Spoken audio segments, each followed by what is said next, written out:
Well, good evening. Just want to thank everyone for joining me this evening to find out a little bit more information about project BR-20E1, which is a project on 17th Street South and 25th Avenue.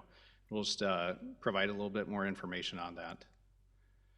So here's a quick agenda. I'll give a brief staff introduction, kind of go over some project information, talk a little bit about special assessments, and then there will be time for questions.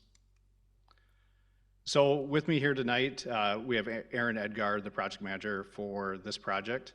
We also have Dan, who's our special assessment coordinator. Doug Durgan is also with special assessments. Those two can really answer any questions you have about special assessments on this project or potentially any other project in the city of Fargo. Myself, Tom Knockmoose, assistant city engineer, and then we also have our city engineer, Brenda Derrick, here tonight.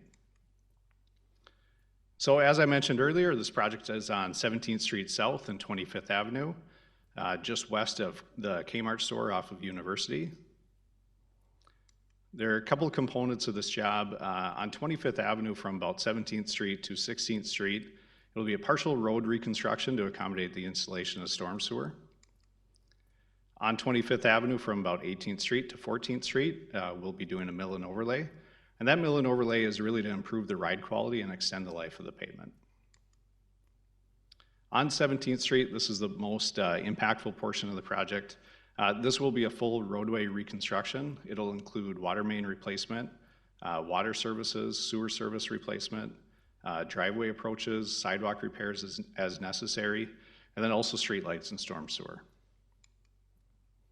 The timing of this project is set to be bid February 19th of 2020. We don't know for sure when it'll start yet this year. That'll be determined once we have a low bid. But most likely, these types of projects typically start off in May. And then project completion likely to complete by late September. So we do have a number of requirements in our contract that help limit the impact to our public. So on 25th Avenue, the roadway can be closed for up to 14 consecutive days. And otherwise, it will be open otherwise during that time. For the Millon Overlay portion, it will remain open at all times. The contractor may use flaggers to maintain traffic through that area. And then the other condition with the Millon Overlay is that the roadway must be paved within 14 days of milling of the roadway surface. On 17th Street, again, this is where the majority of our project lies. It is split into 3 different phases. Each phase is limited to 35 days, and work cannot overlap in any of those phases. So they must complete the one before they move to the next, and likewise. The goal of having the phases is just to minimize the impact to our residents and maximize the available on-street parking for those that are impacted.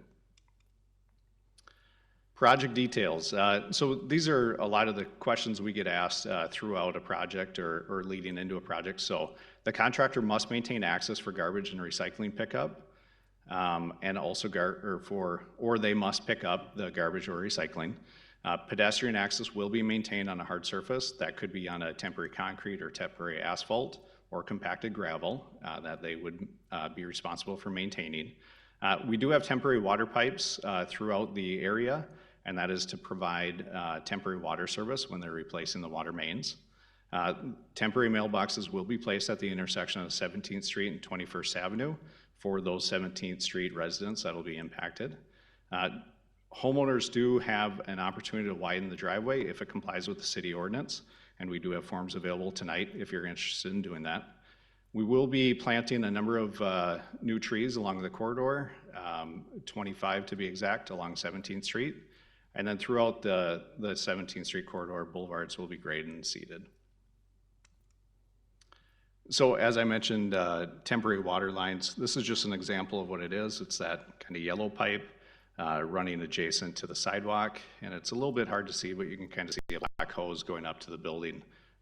And that's how temporary water will be maintained throughout the project. Brief overview of project costs. Estimated cost of construction is just over $1.4 million. There are a number of fees that do get added to our projects. And so then with fees and a contingency, it's about $1,893,000. This is just the breakdown of where the funding for this project comes from. Wastewater utility funds, about $65,000. Water utility is about $220,000. We do have state funds, also known as Prairie Dog, if anyone's followed that, of just over $1 million, and then special assessments about $600,000. So approximately 32% of the project is special assessed, and the remaining portion comes from either city or state funds. So just to dive into special assessments, and if anyone has questions on this, you can certainly touch base with Dan or Doug after the meeting, and they can answer any questions you might have. But with our infrastructure funding policy, the water main, including the water service replacement, is special assessed at a capped value of $40 per front foot. There is no assessment for the sanitary sewer replacement that we're doing. Storm sewer, it really depends on the location of the storm sewer or the location of the property and the size of the lot. Street lights, there are no assessment. And then for the Millon Overlay portion, it is spread to a wider area, kind of along the area of 25th Avenue. And again, it's based on location and front footage. And then the 25th Street, the partial block reconstruction that we do, there is no assessment associated with that work. 17th Street, again, it's spread to only those properties that are directly front 17th Street. So by policy, these are the rates at which we special assess. But as I mentioned earlier, we do have state funds. And so those state funds do buy down what those otherwise those caps would be. So rather than for a single family at 85, it gets bought down to 4250. And you can see for the MR tier 2 and 3, it also gets bought down by 50%. So ultimately just reducing the expense to our property owners. And with that, I'll open it up to any questions.